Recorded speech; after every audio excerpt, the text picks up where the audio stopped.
अस्सलामुअलैकुम वरहमतुल्लाहि वबरकातुहू। मुअज़्ज़ज़ ख़वातीन व हज़रात, आज मैं जुमा की फ़जीलत के बारे में बयान करूँगा और जुमा में कौन कौन सी सुन्नतें हैं और सुन्नतें कितनी हैं और हुज़ूर पाक सल्लल्लाहु अलैहि वसल्लम ने जुमा के दिन क्या क्या फ़जीलतें बयान की गई है। आज की इस वीडियो में इन तमाम चीज़ों को मैं आपसे शेयर करूँगा, तो वीडियो में आखिर तक हमारे साथ बने रहिए।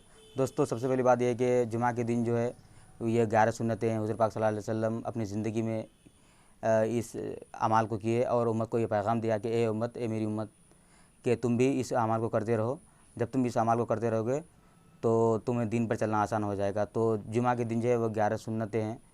तो हुज़ूर पाक सल्लल्लाहु अलैहि वसल्लम क्या करते थे कि जुमा के दिन नहाया करते थे, उसके बाद फिर मिसवाक वगैरह किया करते थे, उसके बाद उम्दा से उम्दा लिबास पहना करते थे, अच्छे से अच्छा लिबास पहना करते थे। लेकिन ये लिबास वही जो अगर किसी के पास 5 जोड़ी है तो उसमें से जो अच्छा हो उसको पहने। ऐसा नहीं कि मार्केट में से ख़रीद कर ना लेके आए उसके बाद पहने, नहीं। हर चीज़ इस्लाम में हर चीज़ की रियायत की गई है। उसके बाद फिर खुशबू वगैरह लगाया करते थे, उसके बाद फिर तहियतुल मस्जिद पढ़ा करते थे, उसके बाद खुतबा को गौर से सुना करते थे।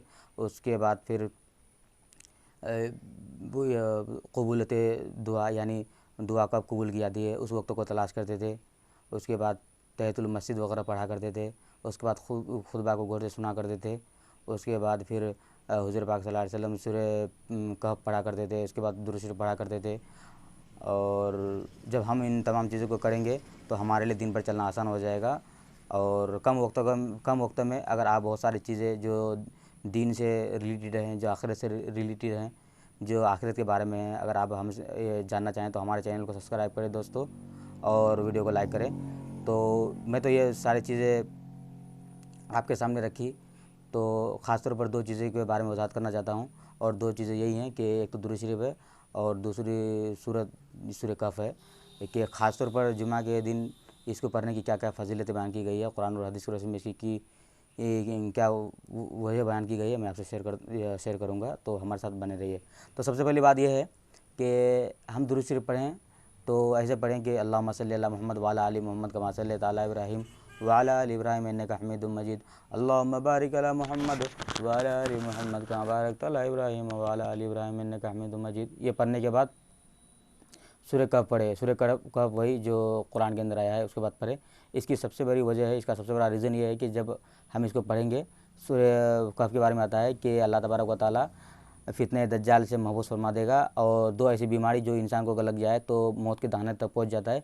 और वो 2 बीमारी कौन सी है? एक बीमारी है इर्क रिश्ता, या फिर इर्क रिश्ता जो आमतन अरब ममालिक में होती थी ये बीमारी। और एक बीमारी है कोड़ी का बीमारी, जो अगर इंसान को लग जाए तो वो बचता ही नहीं है, वो मौत के दहाने तक पहुंच जाता है। तो इन तमाम बीमारियों से अल्लाह तबारक व तआला हिफाज़त फरमाएंगे, और फितने की, दज्जाल की फितने से भी महफूज फरमाएंगे, ईमान वालों की हिफाज़त फरमाएंगे। तो अगर हम कुरान शरीफ पढ़ना ना जाने और अगर हमें पढ़ना नहीं आता तो कोई अगर पढ़े सूरह कहफ तो हम उसको सुना करें। उसकी बहुत बड़ी फजीलत बयान की गई है, और इससे बड़ी फजीलत क्या हो सकती है दोस्तों। और सूरह दुरूद शरीफ के बारे में मैं अर्ज़ करना चाहता हूँ कि दुरूद शरीफ के इससे पहले शायद मैं वीडियो बना चुका हूँ कि उसके बारे में क्या क्या फजीलतें बयान की गई है, तो फिर मैं शॉर्टकट में अर्ज़ करना चाहता हूँ। उसकी फजीलत ये है कि अल्लाह तबारक व तआला कुरान मजीद के अंदर ये इरशाद फरमा रहा है कि इन्नल्लाह व मलाइकतहू युसल्लूना अलन नबी, के या अय्युहल्लज़ीना आमनु सल्लु अलैहि व सल्लिमु तस्लीमा। ये अर्ज़ा करते हैं अल्लाह तबारक व तआला कि ए फ़रिश्तों, तुम अल्लाह के नबी पर दुरूद शरीफ पढ़ा करो, मैं भी पढ़ता हूँ। और ए ईमान वालों, या ईमान वालों को मुखातब किया जा रहा है कि ए ईमान वालों, तुम भी अल्लाह के नबी पर दुरूद शरीफ पढ़ा करो। और दुरूद शरीफ यही है जो मैंने पढ़ी, यानी दुरूद शरीफ अल्लाहुम्मा सल्ली अला मुहम्मद व अला आलि मुहम्मद कमा सल्लैता अला इब्राहीम व अला आलि इब्राहीम इन्नका हमीदुम मजीद। अल्लाहुम्मा बारिक अला मुहम्मद व अला आलि मुहम्मद कमा बारकता अला इब्राहीम व अला आलि इब्राहीम इन्नका हमीदुम मजीद। ये दुरूद शरीफ वही है, यानी दुरूद इब्राहीम जो 5 वक्त की नमाज़ों में हम पढ़ते हैं दुरूद शरीफ। तो इसके बारे में थोड़ी सी वजाहत कर दूँ, इसकी नीयत कैसे करें। तो सबसे बड़ी बात यह है कि ये तो समझ में आता है कि चलो हम इंसान हैं, हम तो पढ़ते हैं। उसके बाद फरिश्तों भी कहा जाए कि फरिश्ते पढ़ो, तो फरिश्ते भी पढ़ते हैं। तो अल्लाह तबारक व तआला ये ख़ुद कह रहे हैं कि मैं भी पढ़ता हूँ, तो इसकी वजह क्या है? तो उलमा ने ये बात लिखी है, रिवायत के अंदर ये बात जिक्र की गई है कि अगर अल्लाह तबारक व तआला हुज़ूर पाक सल्लल्लाहु अलैहि वसल्लम पर दुरूद शरीफ पढ़े, तो इसका मतलब ये है कि अल्लाह तबारक व तआला हुज़ूर पाक सल्लल्लाहु अलैहि वसल्लम के मर्तबे को और मकाम को बुलंद करना चाहते हैं। और फ़रिश्ता अगर पढ़े तो फ़रिश्ता उसके लिए हुज़ूर पाक सल्लल्लाहु अलैहि वसल्लम के दुआए मग़फ़िरत करते हैं। और इंसान अगर पढ़े तो इसका मतलब ये है कि हम हुज़ूर पाक सल्लल्लाहु अलैहि वसल्लम पर जो दुरूद शरीफ पढ़ें तो हम हुज़ूर पाक सल्लल्लाहु अलैहि वसल्लम की उम्मती होने के लिए दुरूद शरीफ पढ़ते हैं। हम हुज़ूर पाक सल्लल्लाहु अलैहि वसल्लम के मुत्तबे के लिए दुरूद शरीफ पढ़ते हैं, इत्तिबा के लिए दुरूद शरीफ पढ़ते हैं। चलो ये तो हो गई जो छोटी मोटी जो इश्काल थी कि अल्लाह तबारक व तआला दे। लेकिन नियत कैसे करें दोस्तों? नियत बहुत आसान है, बहुत आसान है दोस्तों। हम इन सब चीज़ों को से बहुत दूर हैं, सीखना चाहिए। दुनिया में बहुत सारी चीज़ें ऐसी है जिससे हम नावाकिफ़ हैं। बहुत सारे ऐसे हमारे मुसलमान भाई है, मौजूद ख़वातीन हज़रात हैं जिन्हें कलमा से नहीं आता दोस्तों। तो हमारे जो भी हमें देख रहे हैं तो हमसे कनेक्शन करें और बिल्कुल आसान सी ज़ुबान में मैं कलीमा, पहला कलीमा क्या है, दूसरा तीसरा चौथा क्या है, उसके बाद उसकी फ़जीलत क्या है, ईमान अगर लाना चाहे तो इसकी क्या फ़जीलत बयान की है, या इस्लाम के अंदर इस्लाम का कितना बड़ा मकाम है, वो मर्तबा है।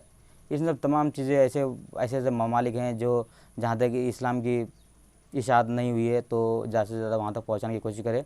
तो मैं ये अर्ज़ा करना चाहता हूँ कि नियत कैसे करें। सबसे पहली बात यह है कि दुरूद शरीफ कभी भी पढ़ सकते हैं। सबसे अच्छी टाइम आपको बता दूँ? चलो आपको बता देता हूँ। सबसे अच्छी टाइमिंग है रोज़ाना असर से लेकर के मगरिब तक इसको पढ़ा करें, और जुमा की मतलब 100 मरतबा, और जुमा के दिन पढ़ा करें 1000 मरतबा। और ये नियत क्या करें कि अल्लाह के नबी हुज़ूर पाक सल्लल्लाहु अलैहि वसल्लम ने इस दिन को फैलाने के लिए जितने सारे तकालीफ़ें मुसीबतें बर्दाश्त की, हमें चाहिए कि हम उनके लिए दुरूद शरीफ पढ़ें।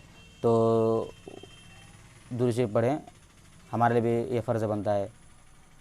तो ये मुख्तसर नियत हम कर दें, उसके बाद दुरूद शरीफ पढ़ें। इसका बहुत बड़ा फ़ायदा होगा आपको। यहाँ पता नहीं चलेगा, लेकिन अब जब हम यहाँ से चले जाएंगे और हमारी जो असल ज़िंदगी है यानी आखिरत, तो वहाँ हम समझ में आएगा। अल्लाह के नबी हुज़ूर पाक सल्लल्लाहु अलैहि वसल्लम ने यह रिवायत के अंदर आता है, यह फरमाया कि जब तुम दुरूद शरीफ पढ़ा करोगे सबसे ज़्यादा, तो कल क़यामत के दिन तेरा घर और मेरा घर बहुत करीब होगा। यानी 2 ऐसे अंगुल है, ये 2 जो उंगली जो आपस में कैसे मिले हुए हैं, तो इतना करीब होगा।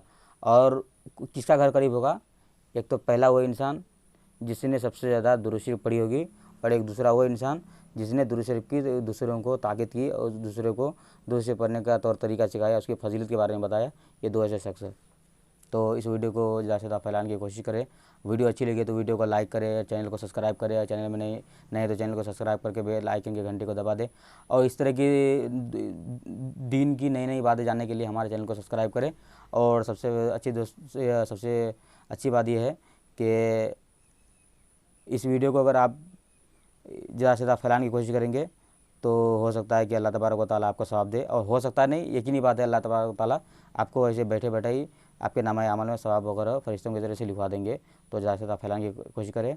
और आप कोई एक चीज़ बताना चाहता हूँ कि आप अच्छे से अच्छा कमेंट करें हमें, नमाज़ के मुतालिक हो, नमाज़ के मुतालिक कितनी सारी चीज़ें रिलेटेड हैं, और आसान नमाज़ क्या है, नमाज़ में कौन सी सूरत पढ़ी जाएगी, नमाज़ में कब सूरत पढ़ी जाएगी, कौन सी पढ़ी जाएगी, कौन सी नहीं पढ़ी जाएगी, कब पढ़ी जाएगी, सजदे सहव किसे कहते हैं, नमाज इस्तिस्का किसे कहते हैं, ये सलात खुसूफ किसे कहते हैं। इन तमाम चीज़ों को जानने के लिए और बिल्कुल आसान सी ज़बान में जानने के लिए हमें फॉलो करें दोस्तों। और हमारा चैनल का नाम है साद मदनी चैनल के नाम से। तो हमसे रब्ता करें, और कोई भी अगर चीज़ हो दीन के मुताबिक हो तो आप हमें कमेंट बॉक्स में लिखें। उसके मुताबिक मैं आपसे वादा करता हूँ कि उसके मुताबिक मैं वीडियो बनाता रहूँगा। तो आखिर दवाना अल्हम्दुलिल्लाहि रब्बिल आलमीन।